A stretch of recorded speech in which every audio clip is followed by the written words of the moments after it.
Do you like it? Yeah. Today we're brewing the Samman, a type of bitter, brown in colour ale made by the dwarves. And I'm going to try and add some mushrooms to this. So I'm going through the entire list of D&D beers and ales and brewing my own rendition of what I think they would be. Like I said, today's one is the Samman, not to be confused with a type of fish, salmon. The Samman was a type of ale brewed by dwarves who, already are fairly underground dwelling. But these aren't just any dwarves, these are the Durga, or the Underdwarves. And so, Underdwarves made me thinking, what kind of adjuncts would I add to this dwarven ale? And what kind of adjuncts would they add to their own? This is a standard bitter, brown in colour ale, and so I'm thinking an American brown might just do the trick. It's brown, tick. Medium to medium high hop bitterness, tick. But given this is brewed in the Underdark, I reckon there's going to be a fair few random things thrown in, specifically mushrooms. Okay, I get technically underground, it's called a truffle, not a mushroom, but this is just semantics. So I thought, why don't we try and add some of our own mushrooms into this American brown ale? By the way, if you do find these videos interesting, please do leave a like and subscribe, as there are plenty more of these videos to come, and I really appreciate it. But we'll get into the recipe from a bit. For now, what is an American brown ale? Technically speaking, the brown ale started in England in the 1700s. But we're not concerned with England, we're concerned about the American style. American brown ales made landfall in the US in the, points for guessing what century I'm about to say, 20th century. It wasn't until 1986 that Pete's Brewing Company in Texas made the first, effectively commercial, American brown ale. Previous to this, homebrewers had been replicating this style, attempting to make their own American version of a normal English brown ale. Following Texas, more brewers tried to make their own impressions of brown ales in that American style, including California, which was hot on their heels. And this ended up bringing the American style of a brown ale into both the BJCP guidelines and also as a competition style of beer to brew and replicate. Now, American browns tended to differ from the English browns in colour, where the American browns are much more deeper copper coloured, as well as in terms of their taste, where the American browns had much more caramel and chocolate notes in comparison to their English counterparts. They also had a comparatively bolder and more bitter hop profile compared to the almost negligible amounts in the English browns. Certain breweries included the addition of adjuncts such as hazelnuts, since browns are typically described to be somewhat nutty in taste anyway. So with this knowledge, let's get into the recipe of our own version of the Samman, the Dwarven Underdark Ale. We're going to want to go with about 76% pills and malt, just as a typical standard base. We then want some strong caramel flavour, and to this I'm going to add about 15% of Caram Munich 3, as I'm not a big fan of crystal malts. To this, for even more caramel and also some additional roasty, dried fruits kind of notes, we'll go with about 9% of Special B. For hops, it's an American brown, so let's go with American hops. We're going to go with 15.4 IBUs of Cascade hops at 60 minutes into the boil, and to this we're going to add 8.6 IBUs of Willamette hops at 15 minutes left into the boil. This should grant some nice hop aroma and flavour to balance with the bitterness. For yeast, we're going to go with some standard dry Nottingham yeast, as it's got a quite neutral flavour profile. But as I mentioned, we're going a bit weird. It's a typical Underdark dwarven drink. They're going to have plenty of mushrooms growing around, so let's throw in some mushrooms. I'm going to add in about 100 grams of Portobello mushrooms at flame out that I'm going to roughly chop up. And that's just going to be the initial taste attempt to see what kind of flavours I can get from it. I'm then also going to add another 1.3 kilos of Portobello mushrooms once the beer has fully finished fermenting, that I'm just going to chop up, freeze roughly, after I've brushed off some of the dirt, and then just chuck straight into my fermenter. Now obviously, water is somewhat of a killer for mushrooms when you're frying them, since you're not supposed to wash them, so I'm hoping that the ABV and alcohol of the beer will keep any nasties out. Now this is going to get funky. So with this, I'm very excited to get into the brew day of the Samman. It's already nice, albeit somewhat cold after our previous heatwave day, and I've got my strike water temperature set up to about 71 degrees. We're going to go in with about 3 kilograms of pills and malt, 600 grams of Caram Munich 3, and 350 grams of Special B. And I'm going to give this a good old stir before putting the lid back on. We'll be mashing at about 65 degrees for an hour. 5 minutes later, I'm going to turn on the pump to start recirculating the water, as it does help with efficiency.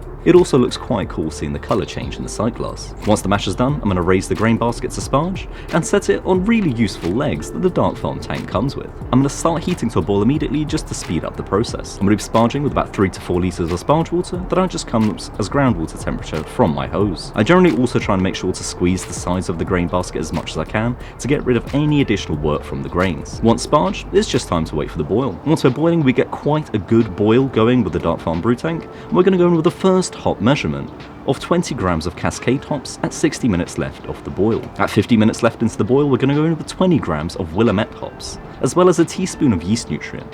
At the same time, I'm also going to put in my immersion chiller to sanitize it in the boiling wort. When we talk about hops, we often say X grams of hops at 20 minutes into the boil. This usually means that we're adding the hops when you have 20 minutes left of the boil remaining. At this time, I'm also going to roughly chop my mushrooms, and then finally, at flame out, when 50 minutes has passed, I'm going to turn off the heat and throw in 100 grams of chopped up Portobello mushrooms as I cool. Hopefully this earthiness works quite well with the brown ale. I'm going to cool down to about 20 degrees and create a whirlpool, and while I do so, to cool it down even quicker. Once cooled, I'm going to transfer to my fermenter.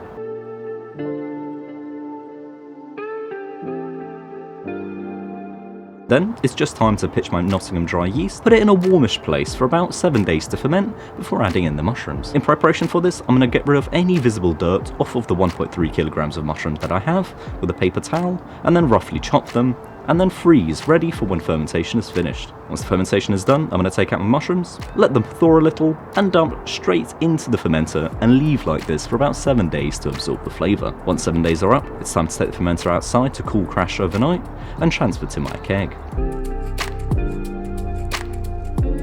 Once it's done, it's time to put it into my kegerator and wait until it's ready.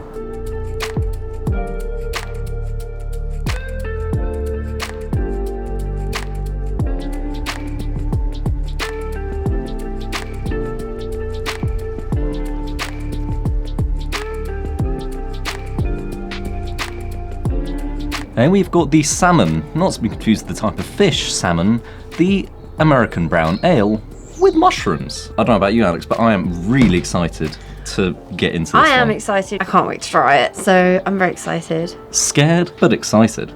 At least for myself. We'll go with the colour though. I mean, does it look brown? I'd say that's a brown ale. Unless you're colour blind, yes, that's brown. It's brown ale, maybe a little touch on the ruby sort of colour side. Yeah, there is a hint of that. It's like a hint of orange. Yeah, not very see-through. If you put your hands up to it, it's quite opaque, really, like a bit cloudy. Maybe You can't see through it at all. Yeah, so a bit of yeast expression in there. It's the Amazon River. Amazon River. Maybe I'm going to blame the mushrooms for that more than anything else. Head-wise, completely gone. Bit disappointing, but fair enough. Really, this is the real fun part. Let's give it a little smell.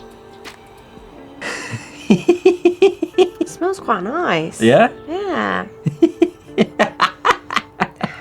Sure, it sort of reminds me of tea. Yeah, I feel like the mushrooms almost make it like caramelly. Like a weird Wittard tea. That is definitely a weird smell there. I can't describe it. It's just like mushrooms, I guess. No, it's like a Wittard tea. Multi-mushroom with a funky tea expression in there is basically the best way to describe it. I think it smells like healthy tea from a health shop with a beer. Yeah, I could get those vibes, like health food beer, effectively. Like a Holland and Barrett beer. Real question is, how's the taste? And that is what I'm really scared about. Let's get ready! Cheers. Do you like it? Yeah. I'm glad someone does. I swear I have a weird palate. Shelley says I have an old man palate. You do. That's definitely an old man beer.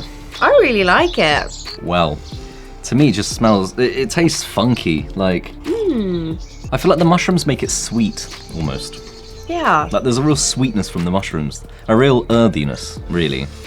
Yeah, it's very earthy, but I like that sort of flavour anyway, isn't it? Normally when we get teas, I go for earthy ones. And I like bitter flavours as well, so this is probably why I like it. It's a weird one, I'm not though. getting the sweetness, though, from the mushrooms. See, that's really weird. For me, I'm getting like the mushroom taste is almost sweet for me. That's what I'm getting from it. I like it.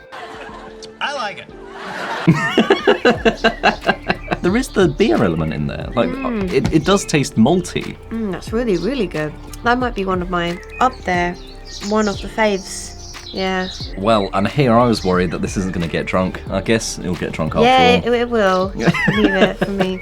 I can leave this. That is definitely going on the bottom for me. Bottom. Bottom for me. Well, it's top for me. Humongously mushroomy, very healthy tasting. I guess the tagline is the Holland and Barrett beer. You'll get some strange views on that, Clips. Yeah. If you like beer and you shop at Holland and Barrett, this is the beer for you. Or Or if you like weird teas, you like mushroom crisps, and you like beer, there you go. As far as a drink drunk by the dwarves in the Underdark, this definitely, I think, fits the bill. Underground beer, dwarvish beer, mushrooms, the earthiness, the taste. I mean, it's just literally spot on. It is, isn't it? I think I must be part dwarf. I mean, I know I'm short, but it's good. Has anybody else made a beer? Please do let me know in the comments. And as always, please do leave a like and subscribe if you enjoyed this video. Cheers. Bye. Thanks for watching. Bye.